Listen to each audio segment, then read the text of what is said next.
राज्यातील सर्वात मोठी सायबर सिटी म्हणजे पुणे। मागच्या 1 ते 2 दशकामध्ये पुण्याला अशी एक नवी ओळख मिळाली आहे। पुण्याला ही नवी ओळख मिळवून देण्याचं श्रेय जातं ते म्हणजे पुण्यातील आयटी इंडस्ट्रीला। या आयटी कंपन्यांमुळे कित्येक आयटी इंजिनियर्स विद्यार्थ्यांना भरघोस पगाराचे जॉब मिळाले। त्यामुळे पुण्याला मल्टीनॅशनल कंपन्यांचे ऑफिस असलेलं एक नवं वैभव प्राप्त झालं।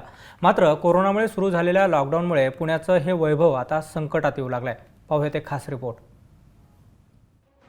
पुण्यातला हिंजवडी परिसर हा आयटी पार्क म्हणून देशात आणि राज्यामध्ये ओळखला जातो। या हिंजवडी परिसरामध्ये Infosys, TCS, Wipro, Tech Mahindra, Google, IBM, HCL, Cognizant, Persistent यासारख्या कित्येक दिग्गज मल्टीनॅशनल कंपन्या आहेत। या आयटी कंपन्यांमध्ये राज्यातील नाही तर देश विदेशातील लाखो आयटी इंजिनियर्स कार्यरत आहेत। मात्र कोरोनामुळे आपल्या देशासोबत बहुतांश अमेरिकी आणि युरोपियन देशांमध्ये लॉकडाऊन सुरू आहे। लॉकडाऊनच्या काळामध्ये सुद्धा IT engineers work from home करत आपले जॉब त्यांनी सुरू ठेवले। मात्र लॉकडाऊन नंतर आपले जॉब सुरक्षित राहतील की नाही असा प्रश्न सातत्यानं या आयटी इंजिनियर्स एम्प्लॉईज समोर भेडसावतोय।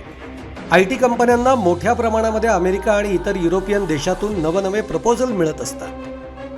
मात्र लॉकडाऊनमुळे अमेरिका आणि इतर युरोपियन देशांमध्ये मागील 2 ते 3 महिन्यांपासून जवळपास पूर्णपणे लॉकडाऊनमुळे ठप्प पडलाय।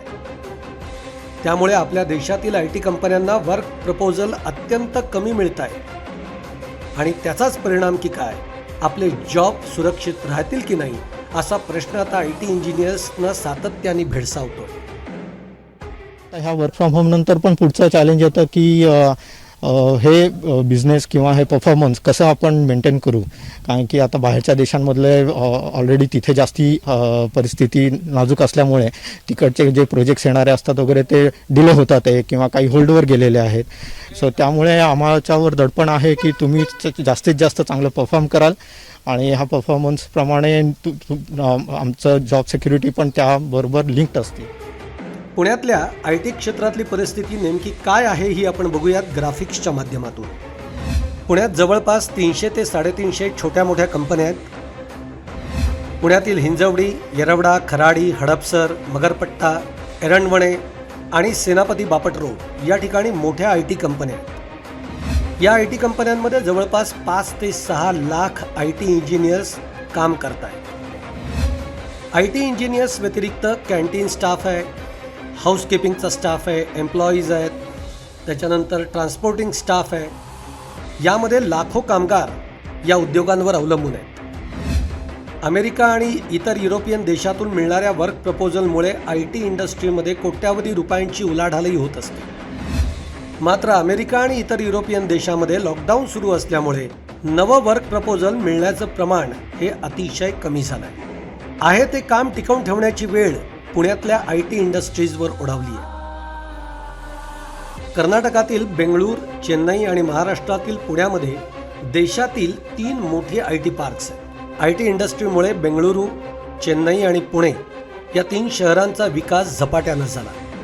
त्यामुळे लॉकडाऊनचा मोठा फटका हा देखील या 3 मोठ्या शहरांना सर्वाधिक बसला आहे। लॉकडाऊनमुळे आयटी इंडस्ट्रीजना किती कोटी रुपयांचं नुकसान होणार, त्याचबरोबर किती लोकांचे जॉब जाणार याचा अंदाज सध्या तरी कोणी करू शकत नाही।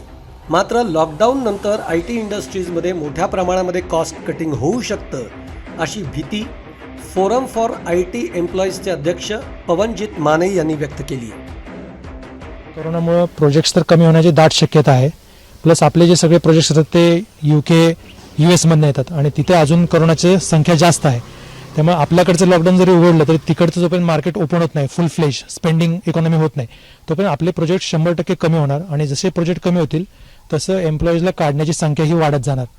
BAU प्रोजेक्ट म्हणतो आपण, म्हणजे बिझनेस ॲज युजल, ते प्रोजेक्ट चालू आहेत। पण जो नवीन प्रोजेक्ट असतात की एखादा नवीन कार्ड लॉन्च होतो किंवा एखादी नवीन ऑफर लॉन्च होती, तर कंपन्या काय करतात, US मधल्या जे आपल्याला प्रोजेक्ट्स देतात हे आता ह्या काळामध्ये हे नवीन प्रोजेक्ट्स चालू करणार नाहीत आणि त्यांनी जर नवीन प्रोजेक्ट्स चालू केले नाहीत तर ते काम आपल्याकडे येत नाही।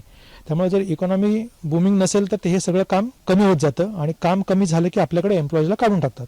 आम्हाला थोडासा सरकारकडून पाठिंबा जर मिळाला आणि जर नोकऱ्या वाचवण्याचा प्रयत्न झाला तर या एम्प्लॉईजची भीती कमी होईल जॉब जाणं हीच सर्वात मोठी भीती आहे सध्या. आपण एका बाजूला डिजिटल इकॉनॉमी म्हणतो किंवा डिजिटल इंडिया म्हणतो, तर आपल्याला पूर्ण संधी आहे की ह्या सगळ्या एम्प्लॉईजला वापरून एक सरकारी कंपनी म्हणा किंवा सरकारी ज्या योजना आहेत त्या या एम्प्लॉईजकडून तुम्ही राबवू शकता, त्यामधून त्यांना पण जॉब मिळतील. प्लस आपलं जे डिजिटल इंडियाचं जे स्वप्न आहे ते मला वाटतं भरपूर प्रमाणात आपण पूर्ण करू शकतो.